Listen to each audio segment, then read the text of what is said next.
Buenos días, bienvenidos a Servimedia, un nuevo encuentro informativo aquí en nuestro estudio de televisión que emitimos a través del canal de YouTube de Servimedia. Y vamos a hablar del vinculado con la hemofilia, del denominado Día Mundial de la PTTA, que es la púrpura trombocitopénica trombótica adquirida. Ahora explicaremos un poco en qué consiste. En septiembre siempre se celebra este día mundial. Y para ello vamos a hablar con las personas que me acompañan aquí en el estudio físicamente, que es una alegría verlos físicamente, presencialmente aquí a nuestro lado. Por una parte, ya el habitual Daniel Aníbal García Diego, presidente de FEDEMO, que es la Federación Española de Hemofilia. Buenos días, Dani. Muy buenas, ¿qué tal? Alegría, ¿no? Volver a... Sí. No hacerlo, ¿Cuánto tiempo? no hacerlo ya, a ver si esto ya es una cierta normalidad. Parece ya que la pandemia... Ya le tengo manía al Teams, a vuestro Teams le tengo manía. No, pero para algunas cosas es muy útil, ¿eh? No prefiero esto. Bueno, y por otro lado tenemos una experta que ya está con nosotros precisamente vía Teams, que es Cristina Pascual Palomo, que es del Servicio de Hematología y Hemoterapia del Hospital General Universitario Gregorio Marañón de Madrid, que estuvo en un Teams hace tiempo con otros. Un par de años, ¿no? Yo creo que en el 20. Sí, y sí, que quizá. ahora por fin estás aquí con nosotros físicamente también.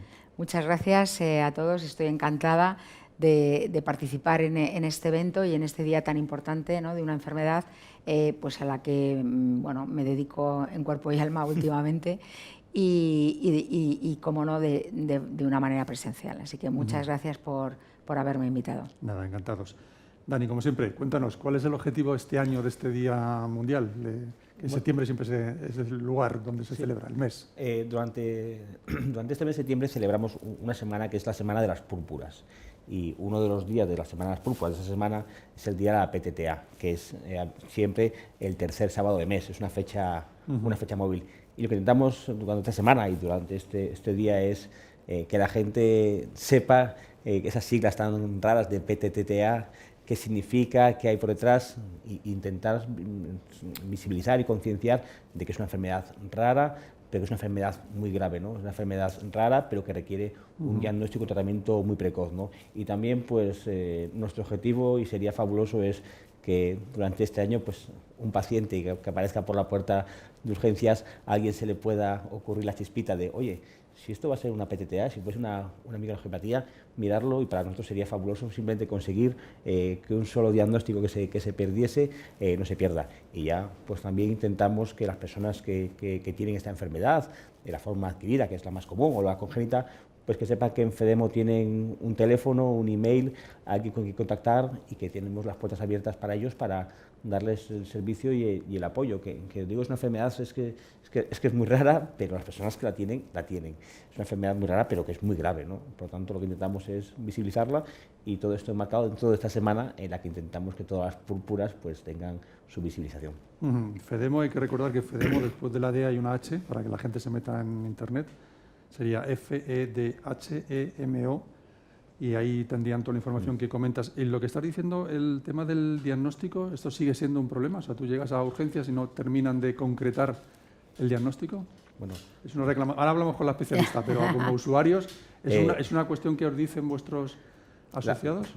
La doctora lo podrá comentar mucho mejor, porque realmente es una realidad común, y nosotros tenemos casos de personas que el diagnóstico no fue a la primera, pacientes que tienen que ser derivados de centro, porque realmente pues es un diagnóstico y un tratamiento pues que requiere, yo creo, corrígeme Cristina, sobre todo que se te ocurra.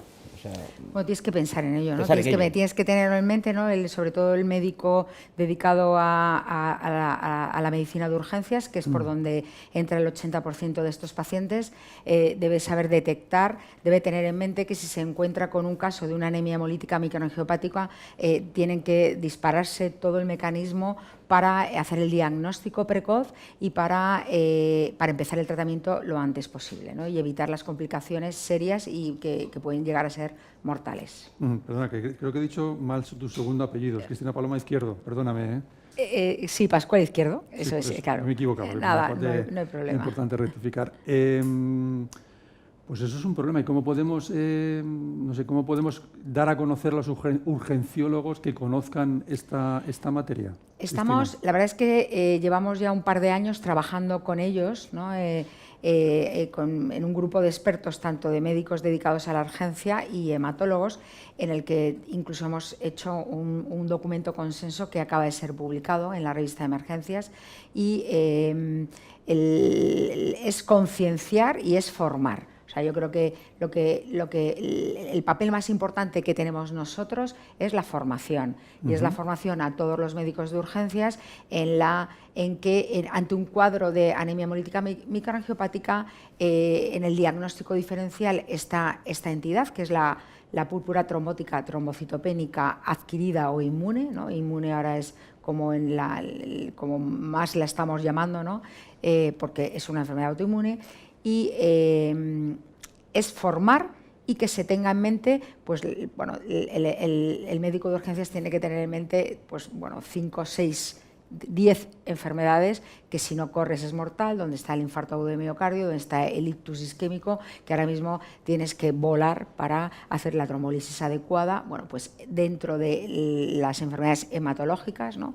La anemia hemolítica, cuando te encuentras con un paciente que en los recuentos del hemograma objetivas anemia, hemoglobina disminuida, objetivas plaquetas disminuidas, debes de activar rápidamente el circuito de llama al hematólogo, que te hagan un frotis de sangre periférica, que te confirmen si ven o no esquistocitos, y ya el hematólogo, en la mayoría de los casos, a veces tienen que también coordinarse con el nefrólogo, empiezan a poner en marcha el tratamiento de este paciente. Luego ahí está la otra parte, ¿no? ¿Hay suficientes hematólogos para ello?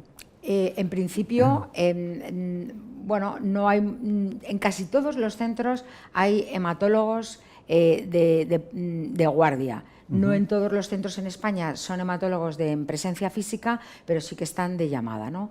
Entonces, bueno, de alguna manera sí que se activa si no está claro, se activa el protocolo y se pone en mecanismo todo el circuito en los centros donde no pueden tratar a estos pacientes, porque es algo también, un aspecto muy importante de esta patología, que requieren un tratamiento muy especializado, como es el recambio plasmático. No se hace en todos los centros, tiene que estar activado el mecanismo rápido de traslado de ese paciente del hospital donde has detectado la posible PTT adquirida al centro de referencia, para que allí se confirme el diagnóstico y se inicien todos los mecanismos de tratamiento lo antes posible. Hablando de mecanismo de tratamiento, ¿estamos evolucionando? ¿Está desarrollándose el tratamiento de esta enfermedad? Sí, yo creo que bueno, en los años 90 fue un antes y un después en esta patología, cuando se demostró que el tratamiento con recambio plasmático prevenía evitaba la mortalidad en el 80% de los pacientes. Y desde entonces, con el recambio plasmático, que es un tratamiento en el que aportas la proteína, la enzima que falta, que es el ADAMS13, el ADAMS13, y por otro lado eliminas los anticuerpos, que son los que están bloqueando la actividad de este ADAMS, de esta metaloproteasa, ¿no? Que es una enzima, el ADAMS13, ha evitado la mortalidad, que antes de su instauración era cerca del 90%. Por otro lado, se necesita un bloque de tratamiento inmunosupresor. No hay que olvidar que el origen de esta enfermedad es autoinmune, la producen los anticuerpos, luego que hay que bloquear la acción de los anticuerpos y su producción, y luego, pues desde hace muy poco tiempo, podemos disponer del tercer bloque de tratamiento, que es un bloqueador, es un bloqueo directo del factor von Willebrand, que es el fármaco, que es el caplacizumab, el Cablibli en su nombre comercial, y que ha aportado ese mecanismo rápido, lo que le faltaba, un fármaco de mecanismo de acción ultra rápido que bloquea rápidamente la microtrombosis, que es lo que finalmente lleva a las complicaciones más importantes de estos pacientes: microtrombosis de vasos del cerebro, trombosis de vasos del corazón y trombosis de vasos del riñón, que son los 3 órganos que en esta enfermedad se afectan con mayor frecuencia. ¿Y se puede ir un poco más allá? Hemos hablado en este tipo de encuentros de conseguir paralizar esta situación, es decir, conseguir que sea algo simbólico y que no se vuelva a producir ninguna situación grave en el enfermo. Bueno, si aplicamos estos tres puntales de tratamiento, el paciente, la verdad es que ahora mismo estamos en unas tasas de mortalidad que no llegan, bueno, son inferiores al 10%, ¿no? Entonces, disminuyendo prácticamente las complicaciones si utilizamos lo antes posible, en menos de 24 horas, estos 3 tratamientos, ¿no? Y luego se siguen todo lo que hace falta de acuerdo a unos scores que tenemos y a unos parámetros analíticos para poder prolongar o parar los tratamientos. Esta enfermedad, una de las características que tiene y que es muy preocupante es que es recurrente. Es decir, que en cerca del 40%, incluso en algunos casos hasta el 50%, el paciente va a volver a sufrir un episodio de púrpura, un episodio agudo de PTT, con todos los riesgos que conllevan el primer episodio, ¿no? Entonces, ahora mismo estamos enfocados, desde luego, a evitar las recurrencias, ¿no?, por un lado, y luego a evitar la refractariedad de los tratamientos. ¿Y se puede evitar esta recurrencia? ¿Se puede conseguir que ese 40-50%? Estamos en ello, ¿no? Estamos en ello, en poder, bueno, intentar que estas recurrencias, bueno, bajen por debajo del 25-20%. Aunque la mortalidad es muy pequeña, que es menos del 10%, pero sigue siendo... No es un dato desdeñable y no debería de morirse ningún paciente. Eso. No debería. ¿Se puede conseguir objetivo cero? Yo creo que estamos en ello. Yo creo que aplicando, intentando que los hospitales, todos los centros puedan disponer de un recambio rápido, un tratamiento inmunosupresor, eso no es problema, pero que el paciente pueda recibir el caplacizumab, pues en las primeras, por lo menos primeras 24-48 horas. ¿Qué otro tipo de actuaciones se pueden hacer desde la medicina para avanzar en la vida del paciente, que sea una vida... Muchos pacientes, lo comentamos antes de empezar, muchos pacientes tienen una vida laboral plena, hay otros que no, que tienen una mayor dificultad. ¿Cómo se puede conseguir que tengan esa vida más o menos normal? Estos pacientes, la verdad es que una vez pasado el episodio agudo y cuando ya se les ha suspendido todo el tratamiento, que se consigue prácticamente en el 100% de los pacientes, cuando se aplica todo el tratamiento, la vida que pueden hacer es prácticamente normal, se pueden incorporar a sus trabajos o a su vida cotidiana. Ellos, lo único, en muchos casos, hay secuelas y cada vez se están haciendo hincapié en poder profundizar y en poder determinarlas con precisión, porque hasta hace muy poco no lo estábamos mirando. Se está viendo que estos pacientes, bueno, les queda un grado de ansiedad importante, una ansiedad que requiere tratamiento en la mayoría de los casos. Tienen ansiedad provocándoles insomnio y ideas obsesivas de que me vuelve a pasar esta enfermedad, ¿no? Claro. Entonces esto se vive de una manera, los pacientes lo viven mal. Y cuando el paciente ha experimentado esa recaída, lo viven francamente de forma muy obsesiva, el saber sus recuentos de plaquetas, sus recuentos de hemoglobina y su valor. Cada vez más le están dando valor a conocer la actividad del ADAMTS13, que es, a fin de cuentas, con lo que nosotros diagnosticamos esta patología, esta enfermedad, y luego cómo cada vez estamos haciendo con sus determinaciones periódicas el seguimiento del paciente y podemos detectar en alguna bajada, podríamos predecir una recurrencia. Entonces, el paciente que ha experimentado una recaída vive con mucha ansiedad, claro, y vive muy preocupado de que me va a volver, está obsesionado con que me va a volver a pasar.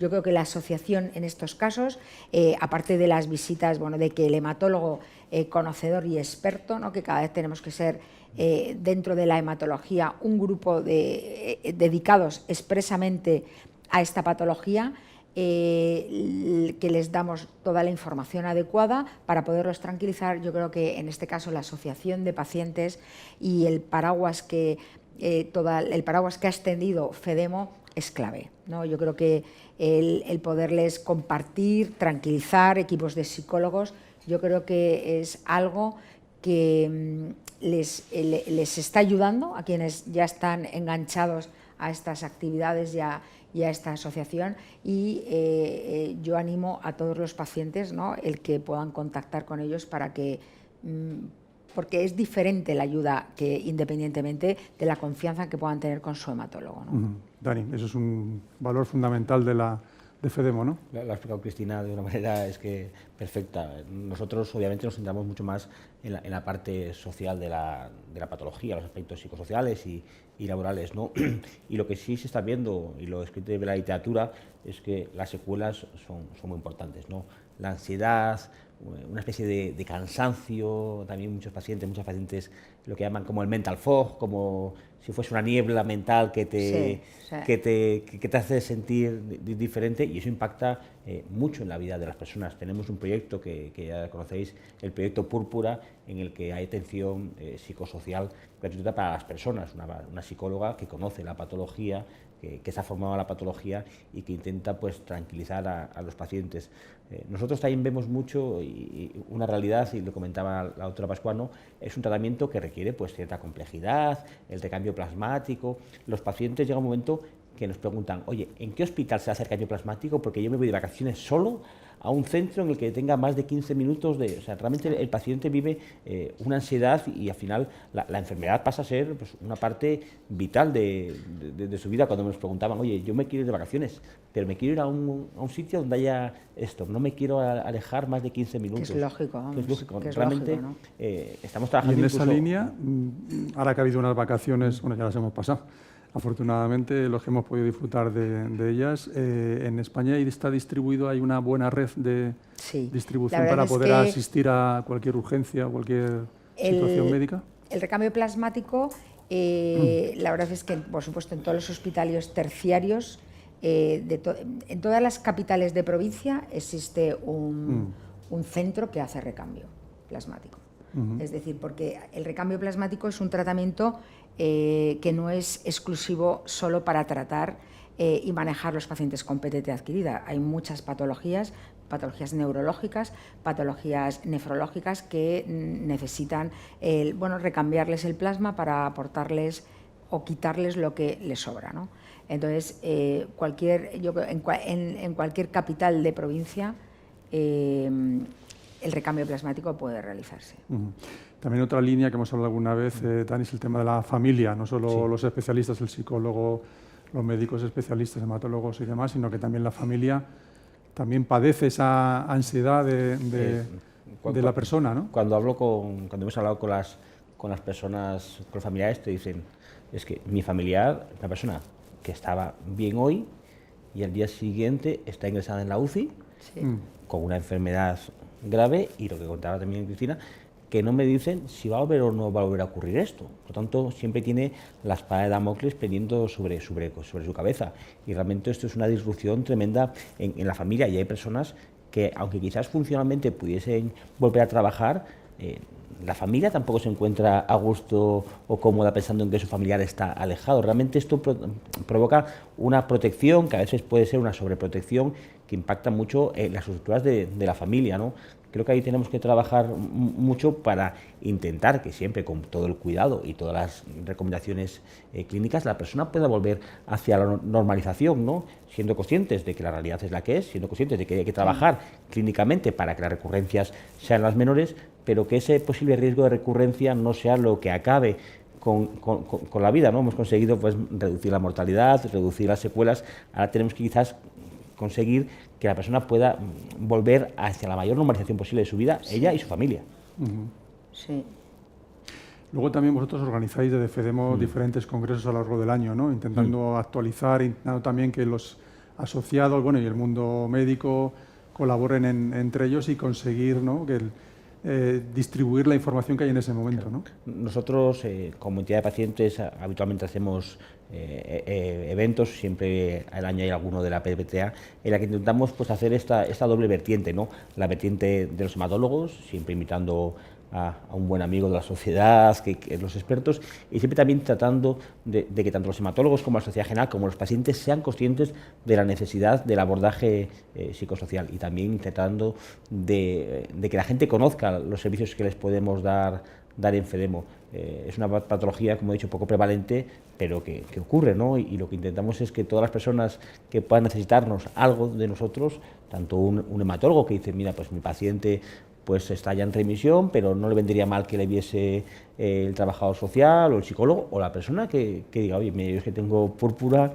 estoy ahora mismo en remisión, pero tengo ansiedad, necesito poder hablar con alguien, ¿no? Y estamos trabajando también para que las personas puedan hablar entre ellas, ¿no? Hemos visto en otros países los grupos de ayuda mutua son tremendamente importantes. Eso sí, y aquí es una opinión que compartimos mucho, tienen que ser grupos de ayuda mutua controlados, ¿no? En el sentido de que las personas se tienen que retroalimentar en la parte positiva, pero tiene que haber un cierto control profesional de un trabajador social, de un psicólogo, para que no se retroalimenten en los miedos, que a veces ocurre que cuando los grupos de ayuda mutua son incontrolados, a veces se reproduce más lo malo que lo bueno.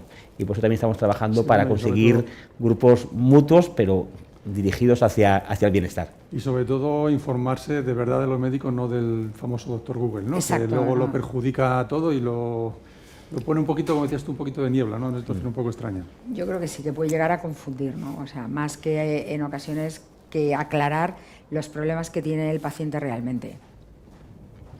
Otra cuestión que hablábamos al principio, antes de empezar, Cristina, hemos convivido con la COVID durante 2 años. Parece que oficialmente está casi dada por finalizada. ¿Cómo cambia ahora tu relación con el paciente con hemodiálisis? Nosotros con el paciente con hemofilia, ¿verdad? Con PTT adquirida, ¿no? Con la PTT, a ver, durante toda esta pandemia, la verdad es que todas las consultas, ¿no? En cuanto al seguimiento del paciente, ha sido en la mayoría de los casos telefónica, ¿no? Hemos intentado evitar toda la visita al hospital, o sea, hemos intentado que el paciente de alguna manera no se contagiara de COVID ni tampoco trajera el COVID al hospital, ¿no? Y por eso la mayoría de las consultas han sido telefónicas, siempre y cuando pudiéramos hacerlas. Desde luego, cuando hemos tenido que ver al paciente porque lo ha pedido él, siempre hemos encontrado un hueco con la mayor protección posible para poder visitarle. Ahora, a partir de ahora, yo creo que estamos a punto de que este problema pues se cierre, ¿no? Intentar vamos a volver a la normalidad, pero sí que el mundo ha cambiado y también la medicina ha cambiado. Entonces, las consultas telemáticas no van ya a desaparecer, que además antes también las hacíamos, pero de otra manera, no institucionalizadas. Estas consultas van a persistir en los pacientes que se puedan hacer, ¿no? Para comunicar que todo va bien, que los análisis están bien y que en las pruebas, las exploraciones que le hemos realizado complementarias no hemos encontrado ninguna anormalidad, y vía telemática se le mandará al paciente su próxima consulta y los volantes, vía correo, ¿no? La analítica que tiene que realizarse en la próxima visita, ¿no? Sí, pues es absurdo que se desplace. Exacto, porque de esta manera es verdad que hemos evitado que el paciente tenga que pedir permiso en su trabajo, sobre todo los pacientes activos, ¿no? Laborales, y también los pacientes con poca movilidad le evitamos el traslado al hospital y todo el tiempo que eso conlleva, con pérdidas de solicitud de permiso en el trabajo, y se facilitan mucho las cosas sobre todo para el paciente, ¿no? Pero afortunadamente durante la COVID el paciente con hemofilia o con PTTA no ha sido, digamos, más afectado que otros por la COVID, la enfermedad, ¿no? En general se puede decir que no, pero nosotros, que nos hemos revisado la bibliografía profundamente, sí que ha habido casos tanto de que la infección por COVID ha desencadenado episodios de PTT adquirida por primera vez, y pacientes que ya la tenían, ha habido casos de recidivas. Es decir, la COVID ha sido el gran virus que ha provocado alteraciones, una disregulación autoinmune impresionante, y ha provocado, ha dado lugar a reactivaciones de enfermedades autoinmunes de pacientes que ya la tenían, o provocar la enfermedad en pacientes que no la habían tenido. Tanto la infección por COVID como la vacunación por COVID. Es decir, en líneas generales no ha sido con una alta incidencia, pero casos sí que ha habido. Ahora, hablando de vacunación, ya se ha autorizado la cuarta dosis, ¿no?, de vacuna. Se hablaba de mayores de 80 años, personas con algún tipo de enfermedad crónica o una situación especial. No sé si en este caso también sería recomendable esa cuarta dosis, de manera cuando se inicie el proceso. En los pacientes que estén inmunodeprimidos será aconsejable, pero vigilando siempre, y es lo que, aunque ha habido pocos casos de reactivación de nuevo episodio de PTT, en los pacientes ya diagnosticados sí que se aconseja un seguimiento muy estrecho por parte del hematólogo pre y post vacunación, y sobre todo en la determinación de la actividad de la AMS-13. Desde FEDEMO contabas que esta semana ibais a hacer diferentes tipos de actividades. ¿Qué cosas vais a hacer durante estos días? Bueno, por ejemplo, algunas de nuestras asociaciones regionales pues están aprovechando de iluminar de púrpura diversos edificios institucionales. Si no me equivoco, ahora nuestros compañeros de Castilla y León en diversos edificios institucionales va a ser una actividad muy típica, la de iluminar de púrpura, y la gran parte son acciones como estas, acciones divulgativas sobre qué es la púrpura, que la gente le suene, y también pues tratando de que la gente que lo tiene o los que lo tratan, que piensen en nosotros como un compañero de viaje. Y también pues trataremos, como siempre, que lo comentaba antes, ¿no?, pues el futuro es muy esperanzador, ¿no?, pero ojalá el 0% de mortalidad y demás. Y hay una gran innovación terapéutica presente y futura, ¿no? Pues también tendremos que trabajar para que la sociedad, el ministerio, los reguladores sean conscientes de que hay que apostar para conseguir que, como ya ha dicho Cristina, no haya ningún paciente que fallezca, ¿no? Y eso requiere pues que la innovación llegue a nuestro país. Sí, innovación que no siempre se termina de concretar, ese medicamento que ya está ahí, que luego tarda mucho en presentarse en España y ser real y poder distribuirlo, ¿no? Bueno, el Caplacizumab, que es una de las revoluciones, yo creo, que hemos tenido en los últimos años en PTT adquirida, es una realidad en el sentido que lo tenemos en España, tiene su precio reembolso y lo podemos utilizar desde hace, yo ahora no me quiero equivocar, pero creo mayo del 21, ¿no? Previamente lo pudimos utilizar por medio del mecanismo MAP, en el que lo pudimos utilizar, y acabamos de publicar los datos de 77 pacientes que lo pudimos utilizar en España. Lo que nosotros tenemos que intentar es este fármaco, y lo tenemos que trabajar con las autoridades y con FEDEMO, lo podamos utilizar en todos los casos lo antes posible y en las primeras 24 horas, que ahí es donde no hemos estado muy de acuerdo con el dictamen del Ministerio en cuanto a la indicación o la indicación de poderlo utilizar en España, ¿no?, que lo lanzó como en pacientes con respuesta insuficiente. Ahí nos quedamos un poco fríos, en el sentido de se lanzó una indicación que no está en ningún criterio de definiciones de PTT adquirida, y en el que es muy difícil decir cuándo es una respuesta insuficiente. Nosotros, con nuestra última publicación, lo que hemos demostrado es que hay que utilizarlo en las primeras 72 horas. Si lo utilizamos entre el 0 y el tercer día, la respuesta es impresionante en cuanto a disminución de refractariedad, exacerbaciones, tiempo de estancia en el hospital, recambios plasmáticos. Y yo creo que ese es el mensaje que tenemos que lanzar al Ministerio, en dejárnoslo utilizar lo antes posible, porque así vamos a poder disminuir, ojalá podamos disminuir la mortalidad a un 0%, y sobre todo podamos disminuir las posibles secuelas de los microtrombos que a la larga se van a producir, y que también se ven, ¿no?, de factores de riesgo, complicaciones cardiovasculares, pacientes con hipertensión, etcétera, ¿no? Yo creo que lo vamos a poder utilizar.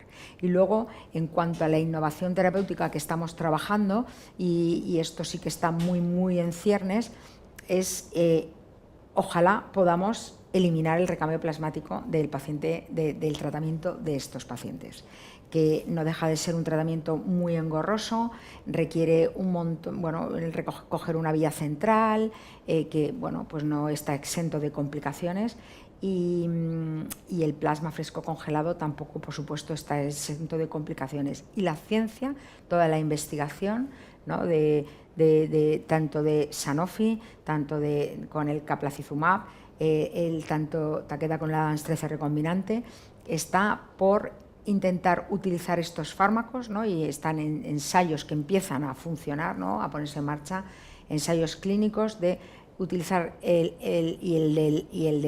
Caplacizumab es una realidad, el Mayari, utilizar este fármaco sin recambio plasmático, solo con la inmunosupresión potente.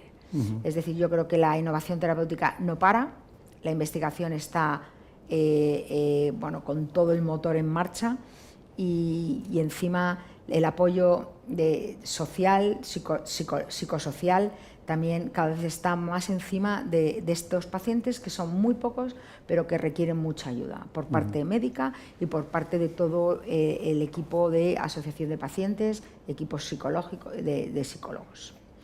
En relación con esto me están preguntando, como estamos en directo al público, me dice que qué tipo de frenos administrativos hay para que algunos pacientes no se administre este fármaco que comentabas en este periodo de 0 a 72 horas. Pues bueno, en principio, que dada la indicación terapéutica con la que el Ministerio lanzó este fármaco, cada grupo de hematólogos ha tenido que elaborar, ¿no?, yo hablo por mi experiencia, con un protocolo concreto con farmacia para poder utilizar el fármaco lo antes posible.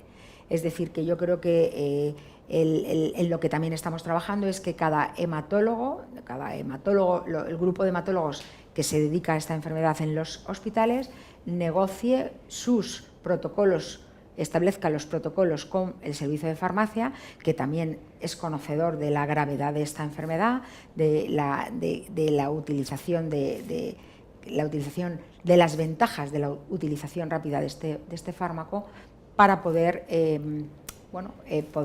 determinar utilizar este fármaco lo antes posible. ¿Y lo conseguís? ¿Qué es la otra? Nosotros en nuestro centro, sí. ¿Qué otro tipo de reivindicaciones tenéis, Dani, para intentar conseguir que estos medicamentos sean una realidad? Lo ha comentado muy bien Cristina, hace falta el acceso precoz, ¿no? Por lo tanto, nosotros siempre defendemos como postura general que tiene que ser una decisión clínica, ¿no? Realmente el fármaco está aprobado en X condiciones por la EMA, y luego tiene que haber esa cierta libertad del clínico, que es el que realmente sabe de la patología, para ver en qué pacientes es necesario. Los clínicos nunca usan un tratamiento de más. O sea, seguramente los que saben del tema saben con quién usarlo y con quién no. Mejor que nadie más, ¿no? Porque nosotros siempre hemos defendido que exista esa prescripción clínica, esa prescripción experta del fármaco. Y luego otra realidad que nos ha preocupado mucho es la cercanía, ¿no? Defendemos que todos los pacientes tienen que estar cerca del fármaco, del recambio plasmático y de la inmunosupresión, ¿no? Por supuesto, no en todos los hospitales de España tiene que haber de todo. Es imposible que en el hospital más pequeño de España haya de todo.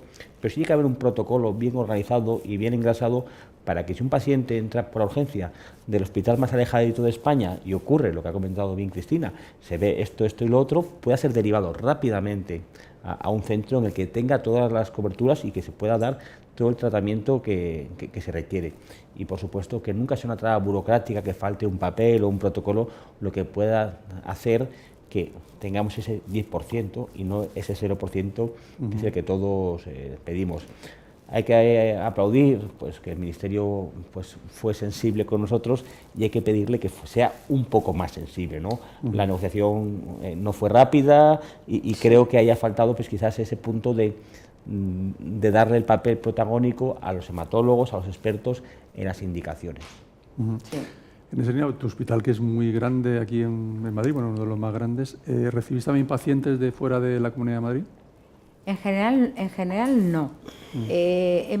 Puntualmente podemos, bueno, a lo mejor de algún centro que durante el fin de semana no haga recambios plasmáticos, pero en principio es una patología que no está hoy por hoy centralizada, que yo creo que por ahí van los tiros, ¿no? Yo creo que, aunque es mucho menos incidente que la hemofilia en su día, por razones obvias, se centralizó pues en la Comunidad de Madrid, en el Hospital La Paz, bueno, de tal manera que hay un equipo ultra experto en este tipo de pacientes, donde llegan todos los ensayos clínicos, donde tienen toda la accesibilidad al máximo de fármacos, ¿no? Fármacos que son de alto impacto.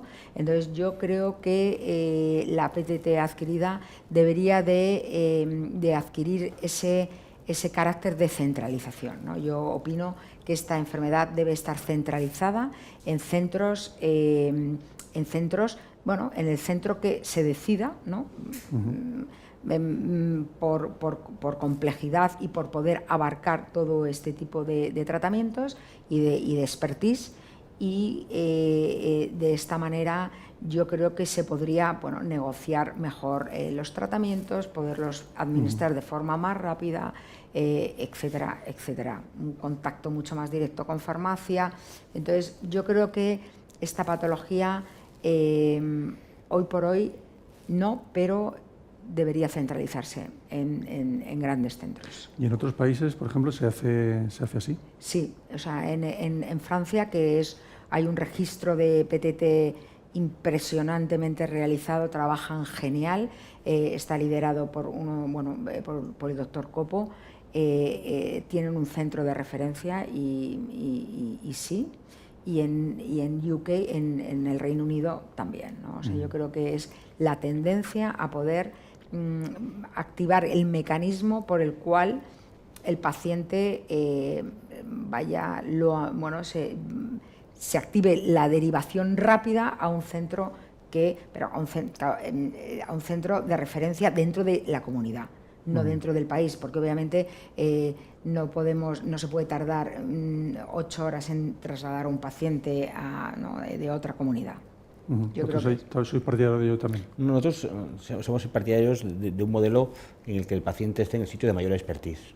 O sea, hay comunidades autónomas en las que quizás por la densidad, como puede ser Madrid, pues igual puede haber X número de centros, porque son comunidades pues con mucho volumen, pero hay otras comunidades en las que quizás solo tiene que haber un centro. Nosotros también defendemos en general pues un modelo muy en red, ¿no? En el que haya las comunicaciones. Eso es. No tiene que haber de todo en todos, porque es imposible, pero sí el paciente tiene que tener el acceso en poco tiempo al sitio que le corresponde, y esto lo defendemos para la hemofilia, para la PTT, para la enfermedad de von Willebrand, para todo, ¿no? Ese balance complicado entre cercanía y expertise. Quizás para un seguimiento a largo plazo, que puede ser un telefónico, pues puede estar en el centro muy alejado, para que te llamen por teléfono, que te llame el que sabe del tema, ¿no? Hay que compatibilizar esto, que no es fácil, y más aún pues si vivimos en un estado complejo como es el nuestro, complejo me refiero territorialmente, sistema autonómico, por lo tanto tenemos que conseguirlo. En el mundo de la hemofilia, como bien sabéis, hay CESURES en hemofilia, del cual todavía no hemos explotado toda su potencialidad. Por lo tanto, tenemos que seguir, creo que no solamente en la hematología, creo que esto debe pasar en muchas patologías, ¿no? Sí. El expertise se consigue con buenos hematólogos en el caso de la hemofilia, y también con un número importante de pacientes. Eso es. O sea, esto es como todo, ¿no? No puede ser el POPE de una patología si has visto a 2 pacientes. Eso es. Pero luego también tenemos una casuística en España, que es el mundo rural, ¿no? Que es una situación ahí a lo mejor complicada, ¿no? En lugares y pueblos que no estén tan comunicados con un centro cercano, ¿no? Bueno, pero yo creo que el diagnóstico, cada vez que lo estamos, se está haciendo además un esfuerzo porque todos los médicos de urgencias conozcan esta patología y que activen todos los mecanismos para poder iniciar el tratamiento lo antes posible. Yo creo que la zona rural tiene su centro de referencia hospitalaria, ¿no? Entonces yo creo que el diagnóstico y por lo menos el primer tratamiento va a poder activarse lo antes posible, ¿no? Antes hemos hablado del tema de la ansiedad, el tratamiento, el cómo desde FEDEMO se trataba, pero en tu caso concreto, por hablar de ti, Dani, nunca te lo he preguntado, ¿tú cómo como enfermo o persona con hemofilia, ¿cómo convives con esta situación? Bueno, lo primero, yo tengo hemofilia, no tengo PTE, por lo Sí, tanto es diferente, pero bueno, creo que todas las personas que tenemos una enfermedad crónica, una enfermedad grave, pues tenemos afectaciones en nuestro día a día. Y, por ejemplo, yo soy usuario del proyecto de atención psicosocial que tenemos en FEDEMO y es una cosa que recomiendo a todo el mundo. Yo siempre digo lo siguiente, digo, cualquiera que va por la calle y le mandas al fisio, le toca al fisio y le hace falta ir una vez a la semana al fisio, a todo el mundo le viene bien. A todas las personas nos viene bien ir cada X tiempo al psicólogo, al trabajador social, para que te ayuden en tu día a día. Y creo que tenemos que también trabajar pues esto de la salud mental, ¿no? y de la ansiedad que ocurre en toda la sociedad, y tenemos que ser conscientes. Una enfermedad, una discapacidad hace que tu día a día pues tenga algunas dificultades adicionales que hay que abordar. Y, por supuesto, el sistema público pues a veces no puede llegar a dar la cobertura de psicología clínica a toda la gente que lo puede quizás necesitar. Las entidades de pacientes, las entidades de la discapacidad, estamos ahí quizás para suplir eso, que en un mundo ideal quizás lo de dar el servicio público, pero que la realidad no es así.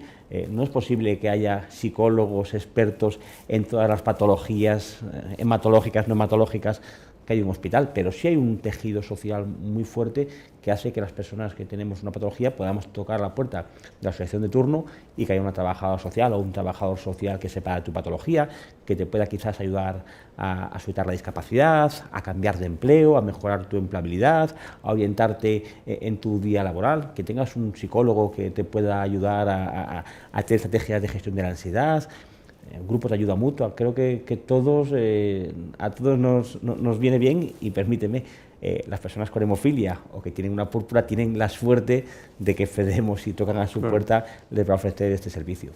Lo que sí está claro es que durante la pandemia sí que la parte de la salud mental, ¿no? La situación del estrés, la ansiedad, se ha incrementado o por lo menos se ha visto que era más real, ¿no? No sé si eso con tus pacientes lo han notado un poco más o ha sido cada uno un mundo diferente. No, yo creo que quizá al cambiar la práctica clínica de pasar a ser, no sé, a consultas telefónicas, pues quizá han vivido el tema como, bueno, esa protección que les da poder hablar, ¿no? Porque es que estos pacientes necesitan, cuando están sin tratamiento, lo que necesitan realmente es un apoyo apoyo hematólogo para que reincidir en lo que le puede ir pasando, pero realmente lo que necesitan es un apoyo psicológico, ¿no? Entonces, quizá, ¿no? Y ahora yo tengo en mente pacientes, ¿no? Bueno, bien porque entre otras cosas les estamos haciendo cada vez más, porque somos más conocedores de la enfermedad, estamos haciendo un seguimiento más estrecho, ¿no? Entonces viven con más ansiedad el día que les vas a llamar o vas a ver para ver que les vas a dar el resultado de la DANS 13, a ver si ha bajado, a ver si ha subido. Y luego también he tenido, bueno, pacientes que han tenido recaídas, ¿no? en estos años, en estos 2 años y medio, no desencadenados, porque yo no he vivido en ningún caso desencadenado ni por COVID ni por la vacuna, ¿no? Pero por otros motivos, ¿no? Entonces, quizá yo creo que la ansiedad ha sido globalmente aumentada en todo, ¿no? en todo paciente que tenga alguna enfermedad. Me preguntan para concretar el encuentro que estamos teniendo hoy, ¿qué tipo de síntomas podemos conocer las personas que tienen la PTTA para concretarlo y que el médico o urgenciólogo, como tú decías al principio, lo conozca y también lo conozca el propio enfermo? ¿El propio enfermo puede conocerlo él directamente o tiene que ser ya directamente a través de pruebas externas? El propio enfermo no va a identificar lo que le está pasando, pero generalmente cuando acuden a urgencias es que llevan encontrándose regular mal una semana, pueden tener 2 días de fiebre, pueden tener dolor abdominal, pueden tener algunos pacientes diarrea, dolor de cabeza, ¿no? Y lo que alarma generalmente más es que en algunos casos te aparecen lo que llamamos nosotros petequias, ¿no? Que son petequias, es un signo hemorrágico en el que hay una extravasación de sangre de los capilares por la disminución de las plaquetas, ¿no? O sea, notas como una mancha roja en la vena. Manchitas, pero como roja. Son manchitas rojas. Sí. O generalmente por las piernas, por los brazos, y eso es lo que algún hematoma o cardenal, ¿no? El clásico cardenal. Entonces esto es lo que al final suelen alarmar al paciente para acudir a urgencias. O bien que porque se encuentra regular, tiene fiebre, va al médico de familia, le hace una analítica con un hemograma para ver los recuentos del hemograma y ve que le han bajado las plaquetas y le ha bajado la hemoglobina, y rápidamente el médico de familia lo deriva a la urgencia del hospital que le corresponda. ¿Y para el urgenciólogo que comentabas antes? El urgenciólogo, todo paciente que va a urgencias, y sobre todo contando esta sintomatología a la que me he referido, va a ver que tiene una anemia, los glóbulos rojos bajos, tiene la hemoglobina baja y tiene las plaquetas bajas. Además de otros parámetros de la bioquímica que son característicos de la anemia hemolítica, como son la LDH y la bilirrubina elevadas. Con esas cuatro, pautas, con esos 4 parámetros, el médico de urgencia, cuando recibe esos resultados que se los va a pedir al 100% de los pacientes que entran en urgencias, ya llama rápidamente al hematólogo para que se haga un examen urgente de lo que llamamos un frotis de sangre periférica, que es ver al microscopio la sangre y ver todas esas células como son. Interesante, ¿no? Dani, por lo menos con estos avances, estas 4 notas que nos ha dado para el enfermo y para el médico de urgencias, yo creo que con esto avanzaríamos mucho. Sí, además lo ha comentado bien, está publicado, Sí. hay que hacer una labor de difusión y creo que lo han hecho muy bien las sociedades científicas, tanto la de hematología y hemoterapia junto con la de urgencias, pues para que esto, lo que hemos dicho, no haya ningún paciente que se escape el diagnóstico. Y yo creo, Cristina, que en poco tiempo se ha progresado mucho en que cada vez hay menos pacientes que se escape el diagnóstico. Yo creo que sí, yo creo que se ha hecho una labor importantísima desde la Sociedad Española de Hematología y la Sociedad de Emergencias en el documento consenso, y por una parte hematólogos, por otra parte emergenciólogos, que siempre lo digo fatal, médicos de urgencias, que están, por cierto, luchando porque les den su título, la especialidad. A base de formación y formación, que esto no hay otra manera. Dentro del hospital hay que formar, pero hay que difundir, hay que dar a conocer. Yo creo que poco a poco, pero que en muy poco tiempo, hemos hecho un avance importantísimo con el diagnóstico precoz de esta enfermedad. Bueno, pues nos quedamos con esta información que nos ha dado tan estupenda Cristina Pascual, la doctora, especialista de la materia. De verdad, muchísimas gracias como siempre, porque lo explicas fenomenal, de una manera sencilla, un tema muy complejo, que no es fácil de dar a conocer de esa manera tan sencilla como tú lo haces. Que te seguiremos llamando, vamos. Muchas gracias, yo aquí vengo siempre que me llaméis, estoy encantadísima de poder, de acercarme al paciente, que eso es lo que yo creo que es, muy eficiente y muy gratificante para el médico. Muchas gracias. Y Daniel, muchas gracias. Seguiremos en otro encuentro. Hemos dado a conocer un poco mejor el Día Mundial de la Púrpura, de la PTTA. Yo creo que esperemos haberlo conseguido. Nada, citarles en un próximo encuentro. Agradecer a FEDEMO, a Sanofi, que nos ayuda a desarrollar este encuentro, y por supuesto a Cristina Pascual por estar con nosotros, y a ustedes por seguirnos un día más. Aquí continuaremos con nuevos encuentros informativos, y hasta la próxima. Muchas gracias por estar con nosotros hoy.